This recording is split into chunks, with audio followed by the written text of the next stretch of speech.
입니다. 태초에 하나님이 천지를 창조하셨다라는 말씀으로 말씀이 시작하는 것을 보게 되죠. 이 말의 뜻은 무엇입니까? 누군가 뭔가를 창조했을 때, 또한 누군가 뭔가를 만들었을 때는 의도와 목적을 가지고 만든다는 것입니다. 예를 들어서 우리가 앉아있는 이 의자를 누가 만들었을 때 그냥 우연히 만든 게 아니라 이 예배당에 쓰기 위한 목적과 또한 사람들이 앉게끔 하기 위한 그러한 의도를 가지고 만들었다는 것이죠. 즉 다시 말해서 하나님께서 이 세상을 만드셨다는 것, 그리고 더 나아가 우리 한 명 한 명을 창조하시고 만드셨다는 것은 우리 한 명 한 명을 향한 하나님의 의도가 있고 계획이 있고 뜻이 있다는 것입니다. 이 창조에 반대하는 사람들, 진화론자들은 우리가 어떻게 이 땅에 태어났는가에 대해서 얘기할 때 우연히 태어났다, 즉 여러 시간에 걸쳐서 우연히 이 땅 가운데 왔다라고 얘기를 합니다. 그러나 하나님을 믿는 우리들은 우리가 이 땅 가운데 온 것이, 또한 우리가 이곳에 살고 있는 것이 결코 우연이 아니라 하나님의 뜻과 계획과 의도 가운데 살고 있다는 것을 알 수가 있다는 것이죠. 그래서 우리가 하나님을 믿는다, 또한 신앙생활을 한다는 것은 무엇이냐면 내 인생 그리고 내 평생을 향하신 하나님의 의도와 뜻과 계획이 무엇인지 그것을 알아가고 그대로 살고자 애쓰고 다짐하는 것, 그것이 바로 우리의 신앙이고 우리의 헌신이라고 말할 수가 있다는 것입니다. 그것이 바로 우리의 삶을 이끌어가는 능력이 된다는 것이죠. 그리고 이것을 다른 말로 뭐라고 얘기하냐면은 비전이라고도 얘기하고 꿈이라도 얘기합니다. 우리가 많은 청소년들을 데려다 놓고 너희들에게 비전이 뭐냐, 또한 너희들에게 꿈이 무엇이냐라고 얘기하면은 대부분 직업에 대해서 얘기를 합니다. 그 직업에 관한 것이 뭐냐면 저는 나중에 의사 선생님이 되겠습니다. 또는 저는 나중에 판검사가 되겠습니다. 또한 저는 나중에 과학자가 되겠습니다. 또한 저는 나중에 사업가가 되겠습니다. 라는 그런 직업에 대해서 얘기를 합니다. 그럼 좀 더 나가서 도대체 왜 그런 직업을 갖고 싶으냐라고 물어보면은 아마 대부분들이 이렇게 얘기를 합니다. 내가 이 좋은 직업을 가져서, 내가 이 안정된 직업을 가져서 잘 먹고 잘 살려고 합니다. 라는 뜻도 있겠지만 거기서 한 발짝씩은 더 나가죠. 그게 뭐냐면 내가 사업가가 돼서 돈을 많이 벌어 부자가 된 다음에 그걸 가지고 가난한 사람들을 도와주고 싶습니다. 또는 내가 의사가 돼서 훌륭한 의사가 된 다음에 병 때문에 고생하는 사람들을 치료해주고 싶습니다. 또한 내가 과학자가 돼서 불편을 겪는 사람들에게 그들이 편안하게 살 수 있도록 여러 가지 것들을 만들고 싶습니다. 라는 얘기를 하기도 한다는 겁니다. 또한 판검사가 돼서 뭔가 억울한 일을 겪은 사람들이 그 억울함을 풀 수 있도록 도와주고 싶습니다. 라는 그러한 얘기들을 하죠. 그래서 많은 사람들이 자신들이 되고 싶은 것에 대해서 얘기를 할 때 단지 잘 살고 잘 먹고 또한 안정된 자리를 얻는 것으로 그치지 않고 그것을 뛰어넘어서 누군가에게 유익을 주기 원하고 또한 나보다 연약한 사람들을 돕고자 하는 그러한 마음이 마음 가운데 있다는 것입니다. 사랑하는 여러분, 이것은 짐승과 사람이 구별되는 굉장히 확연하게 구분되는 점이죠. 그래서 사람들은 마음 가운데 누군가를 도와야 된다, 또한 나보다 연약한 사람들, 또한 나보다 부족한 사람들을 도와야 된다라는 그러한 마음의 부담감을 가지고 있습니다. 그런데 내 형편이 여의치가 않아서 그것을 못하게 되면은 다른 사람이 그렇게 했다는 소식을 들었을 때, 또한 다른 사람들이 연약한 사람들을 도와줬다라는 그 소식을 들었을 때 마음 가운데 기쁨이 있고 마음 가운데 감동이 있죠. 근데 역설적으로 얘기해서 누군가 강한 사람이 약한 사람들에게 못살게 굴고 괴롭게 했다라는 얘기를 들으면은 같이 마음 가운데 분노를 느끼고 그것을 심판하고자 하는 그러한 마음이 올 때가 있다라는 것입니다. 사랑하는 여러분, 사자는 절대 토끼에 대해서 연민을 느끼지 않습니다. 그러나 사람은 자기보다 연약한 존재들에 대해, 또한 자기보다 부족한 존재들에 대해 연민을 느끼고 또한 그들을 돌보고자 하는 마음이 그 안에 있다라는 것이죠. 그럼 그것은 무엇입니까? 그것이 바로 사랑이라는 것입니다. 성경에서는 사랑을 뭐라고 얘기하냐면은 하나님의 속성, 그래서 요한 1서에 보면은 하나님은 사랑이시다라고 말씀하고 있습니다. 그럼 인간이 동물과 구별되는 건 무엇입니까? 창세기에 보면은 하나님께서 사람을 지으셨는데 어떻게 지으셨냐면 하나님의 형상에 따라 지으셨다고 말씀합니다. 이것은 단지 외모나 어떤 형태에 관한 말씀이 아니라 하나님의 속성, 그리고 하나님과 비슷한 것이 우리 안에 있다라는 것이죠. 즉 우리 안에 있는 하나님의 형상이 뭐냐면 바로 사랑이라는 것입니다. 그래서 사람은 무엇을 가지고 사냐면 사랑을 가지고 살아가는 존재가 바로 사람이라는 것입니다. 그래서 예수님은 사람에 대해서 뭐라고 말씀하셨냐면 사람이 떡으로만 살 것이 아니요 하나님의 입에서 나오는 모든 말씀으로 말미암아 산다라고 말씀하고 있습니다. 이 말씀의 뜻이 무엇이겠습니까? 사람은 떡만으로 사는 존재가 아니라 그 이상의 것을 가지고 사는 존재인데, 하나님의 말씀이란 무엇입니까? 우리가 이 성경 66권을 잘 살펴보면은 결국 우리를 사랑하시는 하나님의 사랑에 대한 기록이 바로 성경 아닙니까? 즉 하나님의 말씀, 하나님의 사랑으로 말미암아 산다라는 것이죠. 그런데 마귀는 하나님의 사랑에 대해서 얘기하지 않고 계속해서 떡에 대해서, 물질에 대해서만 얘기합니다. 사람이 왜 힘든가? 떡이 없어서 그렇다. 왜 사람이 공고한가? 물질이 없어서 그렇다. 그래서 인간의 모든 문제를 물질과 떡의 문제로만 해결하려는 그러한 경향이 있는 것을 볼 때가 있다는 것입니다. 이 진화론의 정점에 있는 것이 바로 공산주의입니다. 공산주의를 다른 말로 유물론이라고 하죠. 그들은 철저하게 물질에 대해서만 얘기하고 그들은 철저하게 떡에 대해서만 얘기합니다.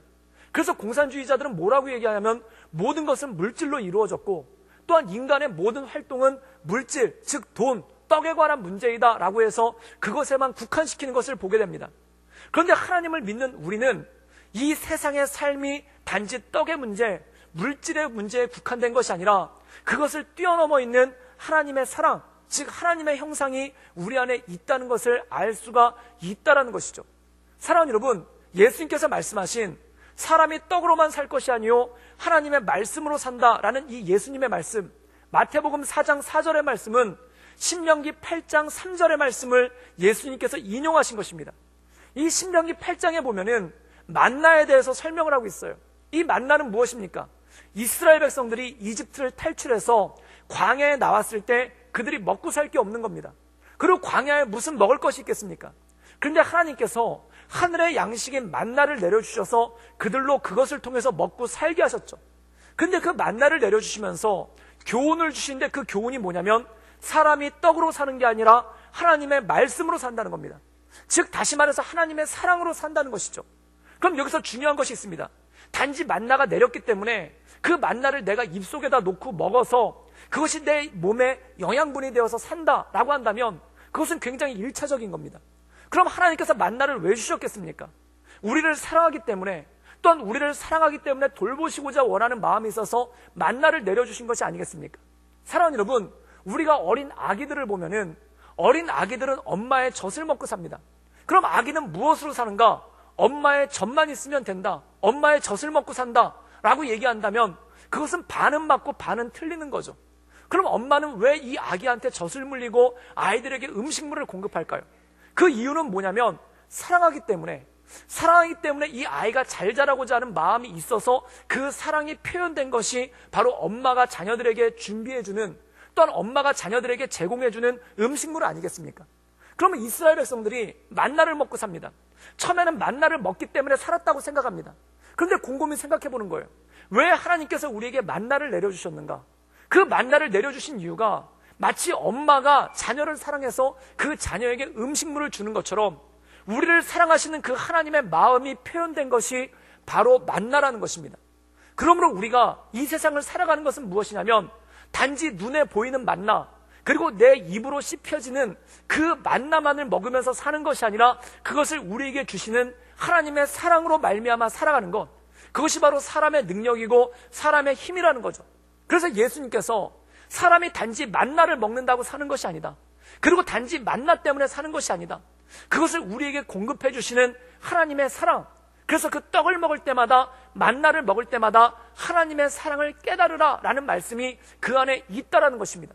그래서 우리가 식사를 할 때마다 기도를 합니다. 우리가 식사를 할 때마다 기도라는 것이 하나의 의식입니까? 그게 아닙니다. 그 밥을 앞에다 놓고 이 밥을 주시는 하나님, 그리고 이 밥을 우리에게 공급하시는 그 하나님을 찬양하며 감사하는 것, 그것이 바로 온전한 신앙의 삶 아니겠습니까? 즉 다시 말해서 인간은 물질로만 사는 것이 아니라, 떡으로만 사는 것이 아니라 우리를 사랑한다 말씀하시는 그 하나님의 말씀으로 말미암아 살아가는 것이 바로 사람이고, 그것이 바로 인생이라는 것이죠. 그래서 우리가 이 세상을 살아갈 때 단지 떡의 문제에만 얽매여 있는 것이 아니라, 무엇을 먹을까 무엇을 마실까의 문제에만 얽매여 있는 것이 아니라 바로 나를 사랑하시는 주님, 그리고 나를 사랑하셔서 이 땅 가운데 오신 그 예수님을 바라보는 삶 가운데 승리하며 나갈 수 있다는 것이죠. 성경에는 예수님의 십자가에 대해서 뭐라고 말씀하시는가? 하나님께서 예수 그리스도의 십자가를 통해 우리에 대한 자기의 사랑을 확증하셨다라고 말씀하고 있습니다. 즉 신앙이란 무엇입니까? 십자가를 통해서, 예수 그리스도의 십자가 사역을 통해서 하나님의 사역을, 하나님의 사랑을 알아가는 것이, 그것이 바로 신앙의 본질이라는 것이죠. 오늘 말씀 가운데 보면은 우리가 읽은 이 스가랴 9장 말씀은 아마 스가랴에 있는 말씀 중에 가장 유명한 말씀이 바로 이 말씀입니다. 왜냐하면 스가랴 9장에 보면은 예수님께서 예루살렘에 입성하시는 모습을 너무나도 정확하게 예언해서 우리에게 말씀하고 있다는 겁니다. 그렇다면 이 말씀을 통해서 예수님께서 왜 이 땅 가운데 오셨는가, 또한 예수님께서 이 땅 가운데 오신 이유가 무엇인가에 대해서 잘 말씀하고 있는 것을 바로 상징적으로 드러내는 것이 오늘 우리가 함께 읽은 이 스가랴 9장의 말씀이라는 것입니다. 우리 함께 이 스가랴 9장의 말씀을 함께 다 같이 읽도록 하겠습니다. 우리 다 같이 읽겠습니다. 시작. 시온에 따라 크게 기뻐할지어다. 예루살렘에 따라 즐거이 부를지어다. 보라, 내 왕이 내게 임하시나니 그는 공의로우시며 구원을 베푸시며 겸손하여서 나귀를 타시나니 나귀의 작은 것 곧 나귀 새끼니라. 오늘 말씀 가운데 보면은 이렇게 말씀하고 있습니다. 시온에 따라 기뻐할지어다. 예루살렘에 따라 즐거이 부를지어다. 그렇다면 여기서 시온의 딸, 예루살렘의 딸은 누구입니까? 한마디로 얘기해서 하나님의 백성입니다. 그럼 오늘 말씀 가운데 보면은 하나님의 백성들아 너희는 기뻐할지어다, 하나님의 백성들아 너희는 즐거워할지어다 라고 말씀하고 있습니다. 그럼 하나님의 백성들이 즐거워하고 기뻐해야 되는 이유가 무엇입니까? 그것에 대해서 계속해서 말씀하는데, 내 왕이 내게 임하신다. 즉 우리 왕이 오신다는 것입니다. 즉 만왕의 왕이신 하나님께서 이 땅에 오셨다는 것이죠. 그런데 이분의 특징이 있습니다. 그 특징이 있는데 그게 뭐냐면 나귀를 타고 오셨다는 겁니다. 그런데 그냥 나귀를 타고 오신 게 아니라 나귀 새끼, 즉 작은 나귀, 어린 나귀를 타고 오셨다라는 것이죠. 그렇다면 사랑하는 여러분, 왕으로 오신 예수님께서 왜 어린 나귀 새끼를 타고 이 땅 가운데 오시고 예루살렘에 들어오셨겠습니까? 이 당시의 왕들은 백성들 앞에 자신의 모습을 드러낼 때 어떠한 모습으로 드러내냐면 군복을 입고 나타납니다. 그리고 반짝반짝 빛나는 갑옷을 입고 나타나고, 또한 4마리의 백마가 끄는 화려한 병거를 타고 나타나든지 아니면 백마 위에 올라타서 창을 굳게 잡고 백성들 앞에 자신의 위세를 드러냅니다. 이것을 잘 알 수 있는 것이 세계 2차 대전을 일으킨 독일의 히틀러라는 사람이 있습니다. 이 히틀러라는 사람은 사람들 앞에 나타날 때, 독일 국민들 앞에 나타날 때 언제나 군복을 입고 나타났습니다. 그런데 이 사람은 군인이 아니에요. 이 히틀러라는 사람의 군복무 기록을 보면은 1차 세계대전 때 상병, 짝대기 3개, 그게 그 사람의 군복무의 전부입니다. 그런데 그가 사람들 앞에 나타날 때는 마치 장군처럼 화려한 군복을 입고 또한 손에 쥐봉을 들고 나타나는 그러한 화려한 모습을 선보입니다. 그 이유가 무엇입니까? 자기가 권한이 있다는 것, 또한 자기의 권위가 있다는 것, 자기에게 권능이 있다는 것을 그러한 군복의 모습으로 보여주고 있다는 것이죠. 그런데 오늘 말씀 가운데 보면은 예수님께서는 왕으로 오셨는데 여느 왕처럼 군복을 입거나 빛나는 갑옷을 입고 나타난 게 아니라 초라한 모습으로 어린 나귀 새끼를 타고 나타났다는 것이죠. 그렇다면 예수님께서 왜 이렇게 초라한 모습으로, 왜 이렇게 연약한 모습으로 오셨겠습니까? 제가 이 말씀을 묵상하다가 한 가지 떠오른 것이 있었어요. 그 워킹 홀리데이라는 것이 있습니다. 이 워킹 홀리데이는 뭐냐면 우리나라 20대 초반과 또한 20대 중반의 학생들이 호주나 또는 캐나다 같은 나라에 1년이나 2년 정도 가가지고 일을 하는 프로그램, 이게 바로 워킹 홀리데이라고 얘기합니다. 그래서 많은 청년들이 20대 초반이나 중반에 있는 남학생들이나 여학생들이, 주로 대학생들이 많은데 학교를 휴학하고 이 워킹 홀리데이 비자를 받아서 시드니나 또는 캐나다 같은 도시로 가가지고 1년 내지 2년 동안 일을 합니다. 그래서 도시에서 일을 하면 1년 동안 머무를 수 있고, 또한 지방 같은데, 그리고 남들이 잘 안 가는 오지 같은 데 들어가면은 2년 정도를 머무를 수 있는 그러한 비자를 줍니다. 그런데 처음에는 학생들이 갈 때 가서 영어도 배우고 또한 세상 구경도 하고 또한 많은 친구들을 만나보겠다라는 꿈을 가지고 이 워킹홀리데이 비자를 받아서 가는데, 그렇게 됐으면 얼마나 좋겠습니까? 그런 경우는 극히 드물고 가면은 일을 하게 되는데 우리나라의 경우에도 외국인 노동자들이 한국에 와서 일하면은 그렇게 멋진 일 하지 못하지 않습니까? 대부분 3D 업종이라고 해서 힘들고 어렵고 더럽고 위험한 남들이 하지 않으려는 그런 일들을 외국인 노동자들이 굉장히 많이 하죠. 그런데 이 20대 초반과 중반의 학생들이 이 호주나 캐나다 같은 데 가가지고 그렇게 그럴듯한 일을 하는 게 아니라, 보기에도 되게 멋져 보이는 일을 하는 게 아니라 정말 말 그대로 힘들고 어렵고 더럽고 위험한 남들이 안 하려는 일들을 하는 경우가 굉장히 많다는 겁니다. 게다가 또 있다 보면은 일도 힘들고 말도 낯설고 환경도 낯설은데 더 어려운 게 뭐냐면은 물가가 어마어마하게 비싸요. 그래서 호주 물가랑 우리나라 물가를 1대1로 해서 비교를 하면은 돼지국밥이 14,000원이고 짜장면이 15,000원이고 짬뽕이 18,000원이에요. 탕수육은 진짜 큰 밥 먹어야 먹을 수 있는 게 그게 탕수육입니다. 그리고 버스비는 쌀 때가 4,000원, 비쌀 때는 6,000원까지 올라가고, 그리고 지하철 요금이 5,000원에서 7,000원 정도 사이예요. 그리고 집 렌트비는, 집 월세는 상상을 할 수만큼 엄청나게 비쌉니다. 그래서 대부분 월세를 사는데 월세를 살 때 혼자 방에 독방을 쓰는 경우는 거의 없고, 그 방에다 2층 침대 2개를 갖다 놔서 한 방에 4명이서 같이 쓰는 경우가 있고, 그거보다 좀 더 싼 거는 거실에다가 침대를 갖다 놓고 또는 거실에다 침낭을 갖다 놓고 거기서 잠을 자면서 사는 경우가 굉장히 많은 거예요. 그러니까 먹는 것도 힘들고 자는 것도 힘들고 다니는 것도 힘들죠. 그리고 일도 힘든 거예요. 근데 물가가 그렇게 어마어마하게 비싸니까 돈을 모으는 게 굉장히 힘듭니다. 그래서 돈을 모으려면은 밤잠을 줄여가면서 더 힘들고 더 어려운 일을 해야 되는 거예요. 그래서 새벽부터 나가서 일을 하든지 아니면 밤늦게 하는 일을 하든지, 또한 너무 위험해가지고 남들이 잘 하지 않으려는 일들을 어쩔 수 없이 하는 경우가 굉장히 많다는 겁니다. 그런데 이 20대 초반에서 중반의 이 학생들이 사실 집에서 살 때는 자기 집 청소도 제대로 안 해본 학생들이 많고, 또한 집에 있을 때는 자기가 하는 음식도 제대로 해보지 않고 빨래도 안 해본 학생들이 대부분인데, 그렇게 와가지고 힘들고 어려운 일을 하면서 살려니까 마음이 힘들고 굉장히 어렵다는 겁니다. 그러다 보니까 마음 가운데 자괴감이 들 때도 있고, 또한 물질적으로도 굉장히 어려운 거예요. 그래서 많은 학생들이 굉장히 어려워하는 경우가 참 많습니다. 그런데 한 보험회사에서 그들을 위로하기 위해서 한 가지 프로그램을 준비했어요. 그 프로그램이 뭐냐면, 이 워킹홀리데이로 와 있는 학생들 중에 몇 명을 뽑아가지고, 그래가지고 한국에 있는 부모님들을, 한국에 있는 엄마를 데려와서 엄마와 함께 만나게 해주는 그런 시간을 준비했다는 겁니다. 그런데 이 학생들한테는 다 비밀인 거예요. 그래가지고 학생들 중에 몇 명을 갖다 선정을 해가지고 한 명씩 식당으로 초대를 한 겁니다. 그래서 식당에 방이 있는데 그 방에다가 앉혀놓고 음식을 대접을 하는 거예요. 그런데 놀라운 게 뭐냐면, 한국에서 자기 집에서 먹던 숟가락, 젓가락, 그 다음에 그릇을 가져와가지고 거기다 다 세팅을 해놓은 거예요. 그러니까 이 학생들이 그 젓가락을 보다가 깜짝 놀라는 거죠. 이거 우리 집 젓가락인데. 그 다음에 숟가락을 들다가 깜짝 놀라는 거예요. 이거 우리 집 숟가락인데. 그리고 앞에 있는 그릇을 보고 깜짝 놀라는 거예요. 이거 우리 집 그릇이랑 똑같은 건데. 그리고 거기에 밑반찬이 깔려 있는데 그 밑반찬을 갖다 하나씩 먹어보다가 이거 우리 엄마가 한 맛이랑 똑같은데. 그러면서 어리둥절해 하고 있을 때 갑자기 문이 쫙 열리면서 엄마가 짠하고 나타나시는데, 엄마가 어떻게 나타나냐면은 아이가 평소에 집에 있을 때 잘 먹었던 음식, 김치찌개나 된장찌개 또는 순두부찌개 같이 아이가 집에 있을 때 잘 먹던 그 음식을 가지고 엄마가 짠하고 나타나는 거예요. 그럼 이 아이들이 거기서 숟가락을 떨어뜨리고 젓가락을 떨어뜨리고 벌떡 일어나서 울기 시작합니다. 엄청나게 울기 시작하는 거예요.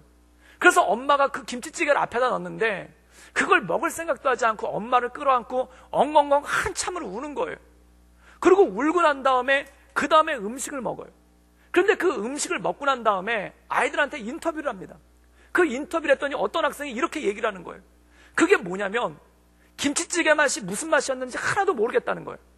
반찬 맛이 무슨 맛인지 하나도 모르겠다는 거예요.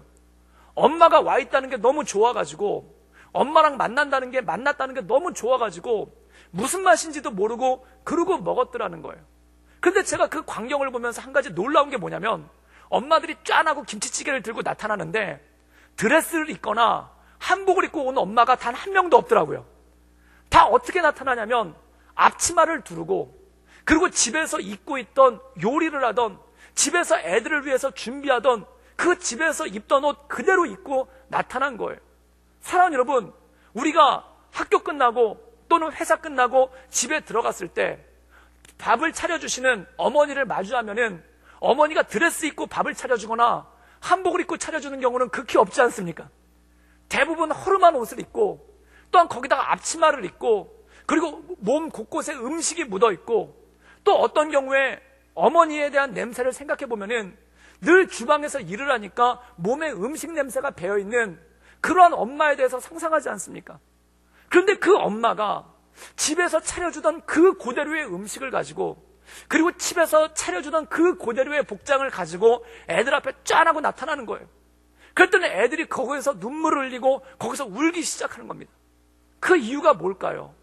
거기서 그 엄마가 엄마 제대로의 모습, 멋있는 아줌마가 아니라 멋있는 귀부인이 아니라 엄마로서 이 아이들 앞에 나타난 건 아니겠습니까? 오늘 말씀 가운데 보면 예수님이 나귀를 타고 나타나신 겁니다. 그것도 어린 나귀를 타고 나타나신 겁니다.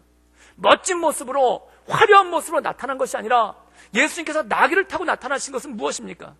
나는 왕으로서 너에게 온 것이 아니라 아버지로서 너에게 왔다. 마치 누가복음 15장에 보면은 이 아버지가 아들이 떠나고 난 다음에 문 밖에 나가서 그 아들을 새벽부터 밤늦게까지 기다리는 그 아버지의 모습, 그게 성경에 나타난 하나님의 모습 아닙니까? 만왕의 왕도 아니고 부자의 모습도 아니고 화려한 모습도 아니고 아들을 기다리면서 초췌한 모습으로 문 밖에 나가서 눈물을 글썽거리며 기다리고 있는 그 아버지의 모습이 아닙니까? 사랑하는 여러분, 오늘 이 말씀에 보면은 어린 양을 타고 오신, 어린 나귀를 타고 오신 예수님의 모습이 바로 그 모습이라는 거예요. 이 엄마들이 외국에서 열심히 일하고 있고 고생하고 있는 자녀들한테 나타나는데 화려한 드레스나 한복을 입고 나타난 게 아니라 그들이 늘 보던 모습, 그리고 그들에게 늘 차려주던 모습, 그리고 그들에게 늘 밥을 해주던 그 모습으로 나타나서 밥을 먹여줄 때 이 학생들이 거기서 눈물을 흘리고 회복이 되는 거예요.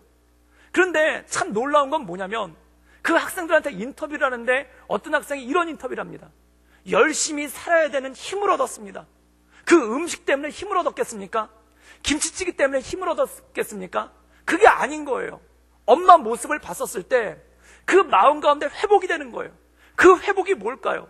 멀리 타국에 와서 말도 안 통하고 물도 설고 환경도 낯설고 일도 제대로 못하겠는데 늘 욕먹고 늘 다른 사람들한테 말도 안 통해가지고 쩔쩔매면서 살고 또한 그렇게 사는 자기 모습에 자괴감을 느끼다가 엄마를 봤을 때 그리고 부모님을 봤을 때 마음 가운데 회복이 되는 거예요. 그 회복이 뭡니까? 나는 사랑받는 존재로구나. 나를 사랑하는 분이 있구나. 나를 아끼는 분이 있구나. 그것을 보고 마음 가운데 새 힘을 얻고 용기를 얻는 거 아니겠습니까? 사랑하는 여러분, 군대 가보면은 군가 후렴에 보면 다 엄마가 들어있어요. 거의 90% 정도는 다 엄마가 들어와 있어요. 막 전쟁의 포화 속에서 갑자기 떠오르는 엄마의 얼굴. 폭탄이 터지는데 왜 엄마의 얼굴이 떠오르는지 모르겠어요. 그리고 별빛을 보다가 떠오르는 어머니 눈동자. 또한 그 전선을 쳐다보다가 나타나는 고향 마을. 어머니는 잘 계실까? 군가가 주로 다 엄마가 나와요. 그런데 이 군가를 부르다 보면은 갑자기 막 눈물이 나는 거예요. 그리고 이 군가를 또 언제 많이 부르냐면 힘든 훈련을 끝냈을 때. 군대의 힘든 훈련이라고 하면 화생방, 그 다음에 그 화생방, 그리고 행군, 그리고 유격훈련, 각계전투 되게 힘듭니다. 그래서 어떤 거는 어떤 훈련은 그 피가 나고 이가 갈리고 몸에 알이 배긴다. 그래서 PRI라는 훈련도 있어요. 그거 보면은 너무너무 힘든 거예요. 그리고 어떤 훈련을 마치고 나면은 얼굴이 흙먼지가 묻어가지고 얼굴이 하얗게 돼요. 그럼 그렇게 힘들고 어려운데 그때 군가를 부르는데 거기 꼭 어머니가 나와요. 그리고 더 나갈 때는 진짜 힘든 훈련 끝냈을 때는 뭘 부르냐면은 진자리 마른 자리 어머니 노래 부릅니다. 그거 노래 부르면은 얼굴들이 이 새카맣게 위장을 하거나 또는 먼지가 묻어서 얼굴이 하얗게 됐는데 뺨에 두 볼에 두 줄기 눈물 자국이 다 흘러요. 그 눈물 자국이 다 흘러가지고 그거 훔치면서 한편을 꺼이꺼이 하고 그 노래 부르면서 우는 거예요. 그런데 놀라운 일이 있어요. 그 노래 한번 불고 울고 나면은 마음이 다 풀려요. 마음 가운데 그 힘들었던 거, 마음 가운데 그 상처받았던 거, 마음 가운데 욕먹었던 거 그게 싹 다 풀려요. 그리고 어떤 마음이 드냐면 군생활 잘해야 되겠다. 내가 여기서 다치지도 말고 다른 사람들한테 혼나지도 말고 군생활 잘해가지고 건강한 모습으로 집에 돌아가야 되겠다. 그 사명감 하나만 넘치는 거예요. 왜? 나를 기다리는 엄마가 있으니까, 나를 기다리는 아버지가 있으니까, 나를 기다리는 사람들이 있으니까, 나를 군대 보내고 잠 못 이루는 우리 엄마 아빠가 있으니까 내가 무슨 일이 있어도 군생활 잘하고 건강하게 나가야 되겠다. 그 마음을 가지고 또 다짐하고 또 다짐을 하는 거예요. 그래서 어머니 얼굴, 아버지 얼굴이 떠오를 때, 군대 갈 때 헤어지는 얼굴 있지 않습니까? 보통 어머니들은 손수건을 가지고 앞에서 막 눈물을 흘리시고, 아버지들은 눈물을 안 흘리게 하려고 하늘을 쳐다보세요. 그럼 아버지 눈은 깔때기처럼 이렇게 눈물이 고여 있어요. 근데 그거 안 흐르게 하려고 하늘을 쳐다보면서, 먼 산 쳐다보면서 그 눈물 안 흐르게 하려고 애쓰는 그 아버지 모습 상상하면은 어떤 생각이 듭니까? 내가 건강한 모습으로 이 군생활 잘 마치고 돌아가야 되겠다. 그 마음에 사명감이 생기고 정말 잘 살아가겠다는 다짐을 다시 한번 하게 되더라는 겁니다. 사랑하는 여러분, 저는 군생활을 안양교도소 경비교대들로 있었는데 거기 보면 죄수들이 굉장히 많아요. 제가 있었을 때 안양교도소에 재소자만 4,000명이라고 그러더라고요. 그런데 한 10년 전에는 이 죄수들을 위해서 한 가지 프로그램이 있었는데, 그게 뭐냐면 10년 이상 그 감옥에 살고 있는 죄수들 중에 모범수를 뽑아가지고 운동회를 한다는 거예요. 근데 그 운동회를 할 때 그 어머니를 초대를 해가지고, 어머니 아버지를 초대를 해가지고 그 감옥에 있는 운동장에서 운동회를 한다는 거예요. 그런데 감옥에 들어가면은 가족을 만날 수 있는 접견 시간이 한 달에 15분밖에 되지 않습니다. 그럼 그 15분 동안 가운데 유리막을 갖다 놓고 서로 같이 밥을 먹을 수도 없고 그냥 얼굴만 쳐다보고 그 옆에 대면하고 있는 사람이 있으니까 제대로 얘기도 못하고 그러다 헤어지는 거예요. 그런데 이 운동회를 하면은 부모님을 초대를 해가지고 그 교도소 운동장에서 거기서 체육대회를 하는 거예요. 근데 거기서 체육대회를 하면은 부모님들이, 그때가 1980년대 때였다니까, 이 음식을 싸울 때 김밥을 다 싸우신대요. 그럼 그 김밥을 싸우면은 그 죄수들이 김밥을 양쪽 양손에다 잡고 그거를 먹는 거예요. 그러고 난 다음에 거기서 얘기도 하고 여러 가지 돗자리를 깔아놓고 그렇게 음식도 먹고 얘기도 하다가 그 다음에 운동회를 하는데, 그 운동회 마지막 순서가 뭐냐면은 운동장 한 바퀴를 뛰는 건데, 그냥 뛰는 게 아니라 어머니를 갖다 등에다 업고, 그리고 죄수들이 그 운동장 한 바퀴를 뛰는 그런 경기가 있다는 거예요. 근데 마지막에, 근데 참 어머니 마음들이 참 그렇지 않습니까? 아들 등에 업히니까 미안한 거예요. 또 아들 등에 업히니까 아들이 힘들까봐 그게 걱정이 돼가지고, 이 대부분의 어머니들이 아들 등에 업혀가지고 뭐라고 있냐면 가만히 착 달라붙어 있는 게 아니라 그 아들 어깨를 주무르고 있더라는 거예요. 모든 어머니들이 그 아들 등에 업혀가지고 가만히 있는 게 아니라 안전불절하면서 애들 어깨를 주무르고 있는 거예요. 그러니까 이 아들들이 뛰다가 어깨를 주무르는 그 엄마 손길을 느끼고 거기서 주저앉아가지고 펑펑 운다는 겁니다. 그래서 뛰다가 말고 그 운동장에 주저앉아가지고 거기서 펑펑 운다는 거예요. 그럼 어머니가 그 뒤에서 이 아들을 다독거리면서 울지 말아라, 울지 말아라. 다 커가지고 왜 우느냐, 울지 말아라. 그러면서 다독거리다가 이 한 바퀴를 다 뛰어가지고 달리기를 끝내고 그 경기를 끝내는 죄수는 아무도 없고, 다 중간에 뛰다가 그렇게 운동장에 엎어져가지고 엉엉 울고 끌어안고 울다가 그 경기가 끝나버린다는 거예요. 그런데 그 경기를 끝내고 난 다음에 이 죄수들이 어떻게 하냐면 굉장히 열심히 산다는 겁니다. 그래서 옛날에는 교도소에서 할 일이 뭐가 있겠습니까? 그러니까 말 그대로 그냥 빈둥빈둥 사는데 거기서 굉장히 열심히 살더라는 거예요. 그래서 어떤 사람은 공부를 하기도 하고, 그리고 어떤 사람은 빨리 나가려고 모험수로 살기도 하고, 또한 어떤 사람은 그 교도소 안에 공장이 있어서 거기서 일을 하면 돈을 조금씩 주는 게 있는데, 보통 그거 가지고 사식이라고 해서 맛있는 거 사 먹고 마는데 그걸 모아가지고 고향에 보내는 사람들이 있더라는 거예요. 그런데 왜 그런가 라고 하는데, 그들이 정체성을 회복하는 거예요. 그 정체성이 뭐냐면, 나는 사랑받는 사람이었구나. 나는 사랑받는 사람이었구나. 나는 사랑받으면서 여태까지 자라왔구나. 그리고 내가 죄를 지은 게 단지 내가 누군가한테 범죄를 저지른 그 사람에 관한 피해를 준 게 아니라 나를 사랑하는 어머니 마음 가운데 대못을 박았구나. 이런 불효가 없구나. 그래가지고 성실하게 살려고 애쓰고 성실하게 살려고 노력하더라는 거예요. 그게 뭡니까? 사람은 사랑으로 사는 겁니다. 누군가 나를 진심으로 사랑해주는 사람, 누군가 나를 진짜로 아껴주는 사람, 누군가 나를 너무나 기다려주는 사람이 있다는 것을 확인하는 순간 그걸 아는 순간 그 사람의 삶은 변하고 또한 그 사람 마음 가운데 있었던 응어리와 그 상처와 그 모든 것들은 다 사라지게 되는 거예요.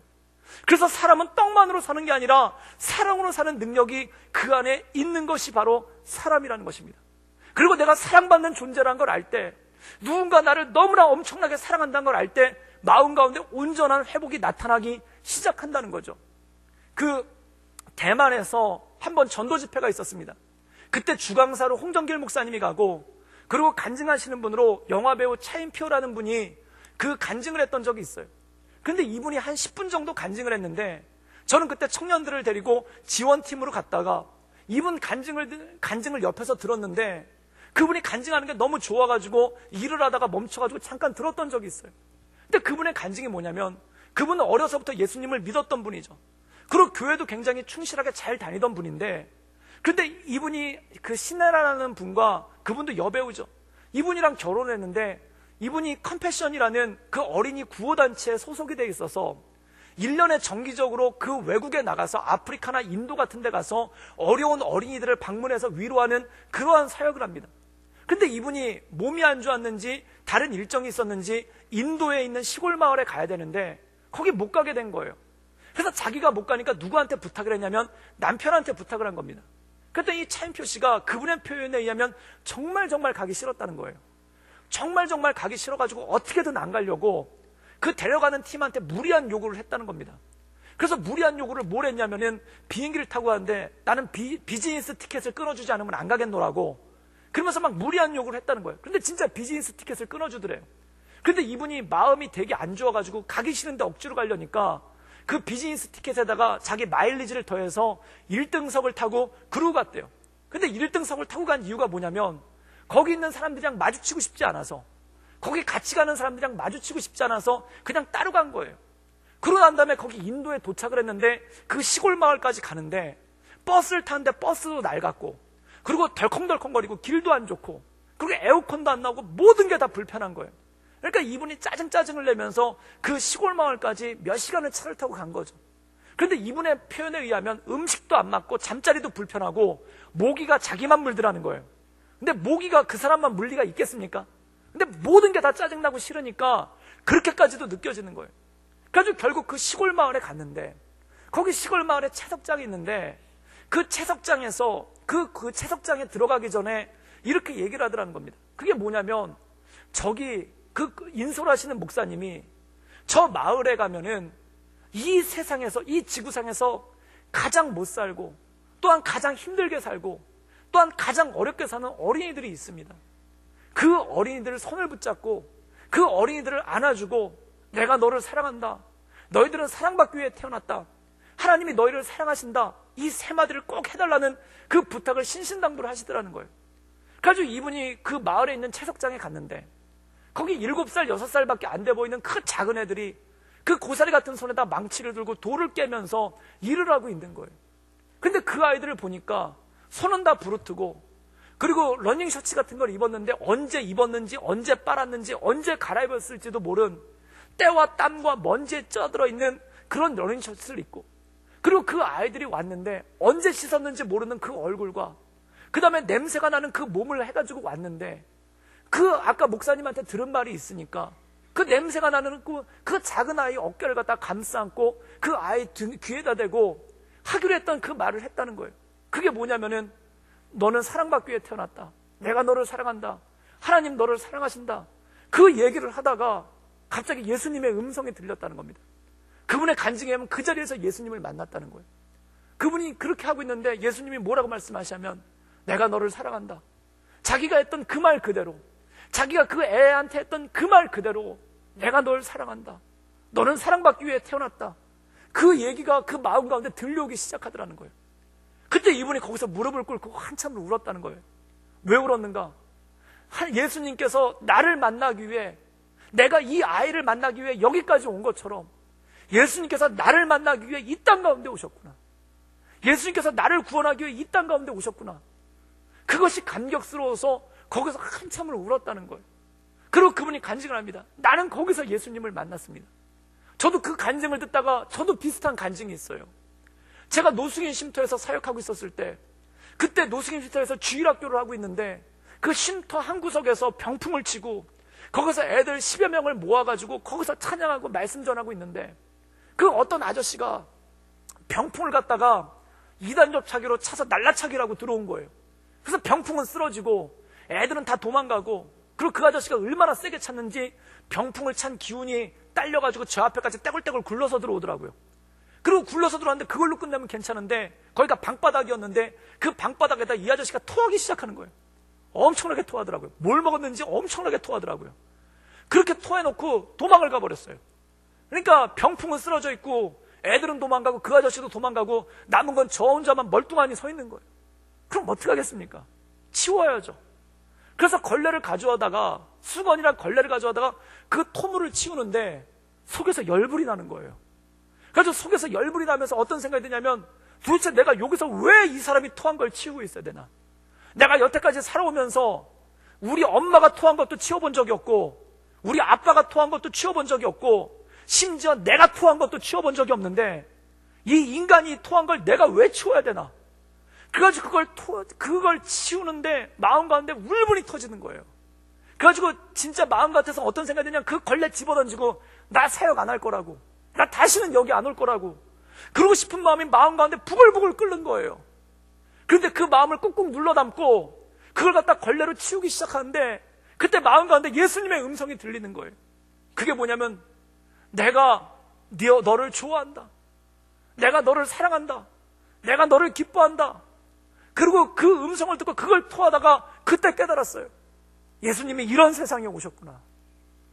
이 토한 것 같은 세상에, 이 토물 같은 세상에 하나님께서 하늘 영광을 버리고 이 땅 가운데 내려오셨구나. 나를 구원하기 위해서 내려오셨구나. 나를 만나려고 내려오셨구나. 나를 위해서 이 땅 가운데 오셨구나. 그래서 그 토물을 치우다가 거기서 주님께 엄청나게 눈물을 흘렸어요. 그 눈물을 흘리면서 마음 가운데 오는 것이 뭐냐면, 그 터져날 것 같은 울분, 그 분한 마음, 그 억울한 마음, 그 마음 가운데 쌓였던 그 마음들이 다 사라지는 거예요. 그게 다 눈 녹듯이 사라지는 거예요. 그리고 딱 하나만 남더라고요. 예수님 고맙습니다. 예수님 감사합니다. 예수님 나를 위해서 와주셔서 너무 감사합니다. 그 감사만 남는 거예요. 그리고 마지막에 딱 한 가지 고백이 나오더라고요. 잘 살아야지. 주님 위해서 잘 살아야지. 주님 위해서 열심히 살아야지. 그 고백 하나만 남는 거예요. 그래서 그 더러운 걸 제가 다 치웠다는 거 아닙니까? 왜? 잘 살려고. 주님 본받아 살려고. 예수님 위해서 살려고. 사랑하는 여러분, 우리의 일생이 그런 것입니다. 우리의 일생 가운데 진짜 중요한 게 무엇이겠습니까? 사람은 떡으로 사는 것이 아니라 하나님의 말씀으로 삽니다. 하나님의 사랑으로 사는 거예요. 배가 불러서 사는 것이 아니라, 배가 속이 두둑해서 사는 것이 아니라, 창고가 넘쳐나서 사는 게 아니라, 이것을 깨달았을 때 나는 사랑받는 존재로구나. 나는 사랑받기 위해 태어났구나. 하나님께서 나를 사랑하시는구나. 그게 마음 가운데 회복되기 시작할 때 정말 놀랍게도 마음 가운데 그 엉켜있던 것들, 그 마음 가운데 우라통이 터지던 것들, 그 다음에 마음 가운데 그 억울해서 견딜 수가 없던 것들, 그 마음 가운데 짓눌렸던 그 모든 것들이 다 사라지고 딱 하나만 남는 거예요. 주님 감사합니다. 주님 나 구원해 주셔서 고맙습니다. 주님 고맙습니다. 그리고 딱 하나가 나오는 거예요. 잘 살아야지. 정말 주님 보시기에 합당하게 살아야지. 죄 짓고 살지 말아야지. 잘 살아야지. 그 결단과 그 고백이 우리 인생 가운데 생기게 되는 거 아니겠습니까? 사랑하는 여러분, 우리를 위해 십자가를 지신 그 주님만을 바라보며 날마다 하나님 말씀 가운데 온전한 삶을 살아갈 수 있기를 주님의 이름으로 축원합니다. 마음 가운데 억울함과 마음 가운데 답답함과 또한 마음 가운데 풀리지 않는 여러 가지 것들로 인해 마음이 터질 것 같은 분들이 있다면 그 마음 가운데 지금 이 시간 하나님의 사랑이 임재하기를 주님의 이름으로 축원합니다. 주님께서 나를 사랑하시는 그 사랑, 그걸 통해 모든 것이 풀려나가는 것, 그 얼음덩어리 같은 내 마음이 녹아가기 시작하는 것, 그리고 그걸 고백할 때 딱 한 가지 고백하는 거예요. 주님 고맙습니다. 주님 감사합니다. 십자가 져주셔서 감사합니다. 나를 위해 이 땅에 와주셔서 감사합니다. 나를 위해 어린 양을 타시고 오셔서 십자가를 지시고, 그리고 주님께서 이 땅 가운데 오셔서 나를 위해 십자가를 지시고 조롱받으시고, 그리고 고난받으시고 날 위해 오신 건 너무 고맙습니다. 너무 감사합니다. 그 고백밖에 안 나오는 거예요. 그리고 내 삶을 바라볼 때 주님, 내가 잘 살겠습니다. 주님 말씀대로 살겠습니다. 주님께 영광 올려드리기 위해서 살겠습니다. 주님 사랑하는 마음으로 살겠습니다. 그 고백 외에 우리 마음 가운데 무엇이 남을 수 있겠습니까? 사랑하는 여러분, 성도는 그걸로 사는 것입니다. 성도는 그것으로 이 인생을 살아가는 것입니다. 저는 우리 모든 성도들 마음 가운데 그 하나님의 사랑과 그 하나님의 능력이, 그 사랑의 능력이 우리 성도들 마음 가운데 있어서 이 힘들고 어려운 시절 사는 동안, 이 힘들고 고난 많은 세상 사는 동안 주님의 사랑으로 말미암아 세임 얻으며 능력 얻는 우리 모든 믿음의 성도들 되기를 주님의 이름으로 축원합니다. 함께 기도하겠습니다. 사랑의 마으신 하나님, 고마우신 하나님, 우리 인생 가운데 주님을 바라보며 하나님의 은혜 가운데 나가기를 원합니다. 주님 감사합니다. 주님 고맙습니다. 나를 위해 왕 되신 주님께서 어린 나귀를 타고 볼품없는 모습으로 오셔서 조롱받으시고 멸시받으시고 천대받으시고 십자가를 지신 주님, 너무 고맙습니다. 그 고마움 때문에 우리가 살아가게 하시고, 그 감사함 때문에 살아가게 하시고, 또 하나님 그 사랑 때문에 하나님, 내가 잘 살기로 결단합니다. 내가 하나님 보시기에 온전한 삶을 살기로 결단합니다. 주님 붙잡아 주시옵소서. 예수님의 이름으로 감사하며 기도드리옵나이다. 아멘.